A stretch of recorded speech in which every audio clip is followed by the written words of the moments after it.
नमस्कार, मैं हूं प्रियंका और आप देख रहे हैं चुनाव आज तक।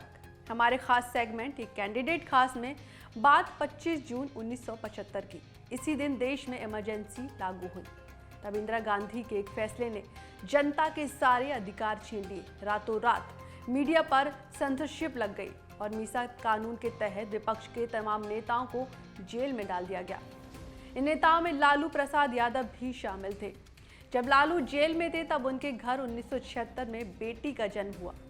कहते हैं जिस मीसा कानून के तहत लालू जेल में बंद थे, उसी मीसा कानून के नाम पर उन्होंने अपनी बेटी मीसा का नाम रखा। आज की हमारी खास कैंडिडेट हैं मीसा भारती।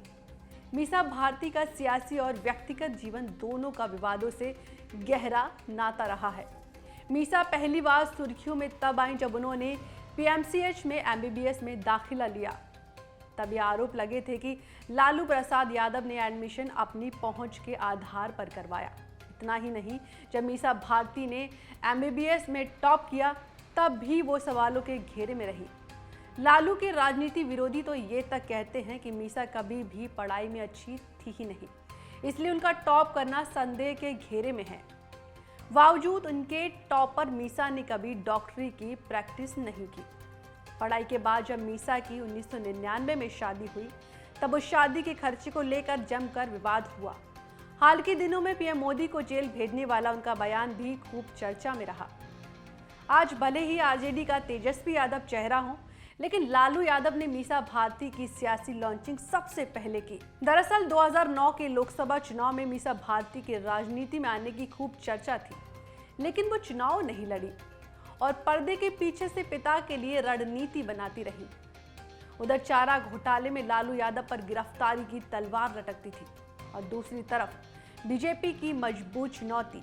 ऐसे में लालू ने अपनी बड़ी बेटी को राजनीति में लॉन्च करने का फैसला किया और पाटलिपुत्र लोकसभा सीट से टिकट दे दिया।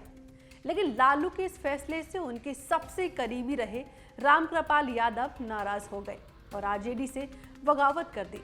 रामकृपाल यादव को बीजेपी ने मीसा के खिलाफ पाटलिपुत्र सीट से प्रत्याशी बना दिया और जब चुनावी नतीजे आए तो लालू की लाडली 20,000 से ज्यादा वोटों से हार गई। इसके बाद आरजेडी ने उन्हें 2016 में राज्यसभा भेज दिया। हालांकि 2019 के चुनाव में एक बार फिर मीसा पाटलिपुत्र सीट से आरजेडी की प्रत्याशी बनाई गई, लेकिन लगातार दूसरी बार भी वो रामकृपाल यादव से चुनाव हार गई। हालांकि फिर से 2022 में आरजेडी ने उन्हें राज्यसभा भेज दिया। अब तीसरी बार पाटलिपुत्र सीट पर मीसा भारती और रामकृपाल यादव में मुकाबला है और चुनावी नतीजे के साथ ही साफ हो जाएगा कि जनता का लालू की लाडली को कितना आशीर्वाद मिलता है। उम्मीद है आपको हमारा वीडियो पसंद जरूर आएगा। यदि पसंद आया हो तो हमारे चैनल को लाइक और सब्सक्राइब जरूर करें। चुनाव से संबंधित तमाम खबरों और जानकारी के लिए देखते रहिए चुनाव आज तक। फिलहाल मुझे दीजिए इजाजत। नमस्कार।